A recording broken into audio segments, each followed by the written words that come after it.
Hello friends, welcome to mathematical world. आज देखिए ये एक्सरसाइज 6.2 के फिफ्थ क्वेश्चन को सॉल्व करेंगे हम। तो देखिए इसमें हमने क्वेश्चन तो नहीं लिखा है, लेकिन क्वेश्चन में क्या दिया गया देखिए बताते हैं। एक फिगर दिया गया, ये फिगर दिया गया। इसमें क्या है, दो मिरर है, एक PQ और एक RS, वो प्लेन मिरर है। ठीक है, आप लोगों ने मिरर के बारे में पढ़ा होगा, मिरर में रिफ्लेक्शन किस तरह से होता है ये पढ़ा होगा। ठीक है, तो उसमें एक रे है जो कि ये AB है, AB एक रे है, वो रिफ्लेक्शन हुआ, उसका रिफ्लेक्शन हुआ तो BC बना, और फिर BC यहाँ आया तो यहाँ से फिर से रिफ्लेक्शन हो गया इसका। ठीक है, जो कि CD चला गया। ठीक है, ये एक ही रे है। तो देखिए इसमें दिया गया है क्या, जो PQ है वो पैरेलल है RS के, यानी कि ये जो है, ये जो मिरर है इस मिरर के पैरेलल है। तो हम लोगों को प्रूफ क्या करना है कि AB टू प्रूव, क्या प्रूव करना है, तो AB जो है वो पैरेलल है CD के। ठीक है, तो अब देखिए हम कैसे इसको प्रूव करेंगे। इसके लिए आपको थोड़ा सा ये रिफ्लेक्शन के बारे में जानकारी होना चाहिए। देखिए जब ये दोनों आपस में पैरेलल है तो हम यहाँ पे हम क्या कर सकते हैं, अगर हम ये प्रूव कर दें कि ये एंगल जो है वो ये एंगल के इक्वल है, तो हम ये बता सकते हैं कि AB जो है वो CD के पैरेलल है। क्योंकि देखिए जब पैरेलल होता है, अगर मान लीजिए ये और ये पैरेलल है तो क्या होगा, ये और ये एंगल अल्टरनेट इंटीरियर एंगल से इक्वल होगा। और उसी का जस्ट उल्टा भी होता है कि अगर ये दोनों एंगल इक्वल है तो ये क्या हो जाएगा, आपस में पैरेलल हो जाएगा। तो चलिए हम वही प्रूव करेंगे कि ये दोनों एंगल इक्वल है। ठीक है, अब देखिए यहाँ से एक परपेंडिकुलर ड्रॉ कर लीजिए इस पॉइंट पे।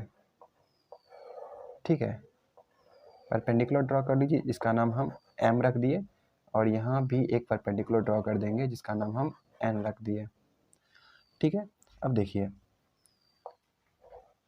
अगर ये एंगल 1 है, एंगल 2 है, एंगल 3 है और एंगल 4 है, तो आप रिफ्लेक्शन के प्रॉपर्टी से जानते हैं कि एंगल 1 जो होगा वो एंगल 2 से होगा, यानी कि एंगल ऑफ इंसिडेंस जो होता है वो एंगल ऑफ रिफ्लेक्शन होता है। ठीक है, इक्वल होता है दोनों।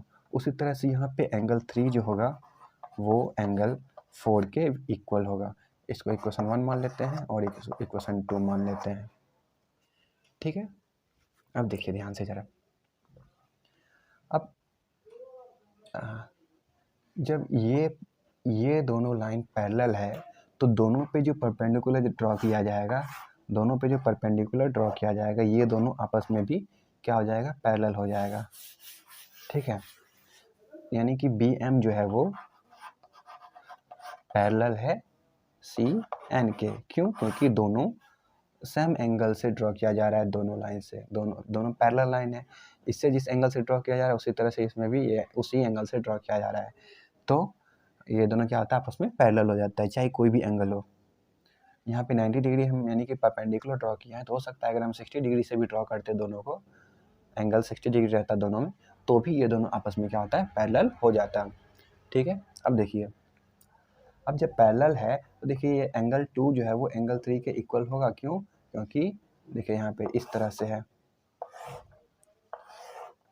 एंगल 2 और ये एंगल 3, तो जब ये और ये आपस में पैरेलल है तो एंगल 2 और एंगल 3 क्या हो जाएगा, इक्वल हो जाएगा। एंगल 2 इक्वल टू एंगल 3 कैसे, अल्टरनेट इंटीरियर एंगल से। ठीक है, अल्टरनेट इंटीरियर एंगल से इक्वल हो जाएगा। इसको हम इक्वेशन 3 मान लेते हैं।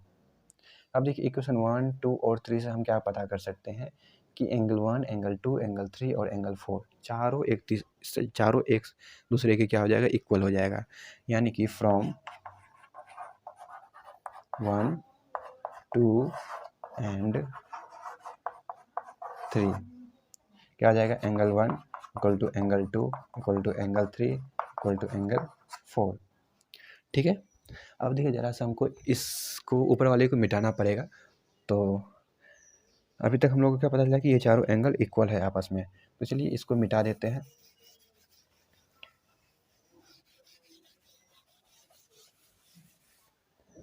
तो देखिए चारों एंगल इक्वल है, यानी कि angle 1 equal to angle 2 equal to angle 3 equal to angle 4।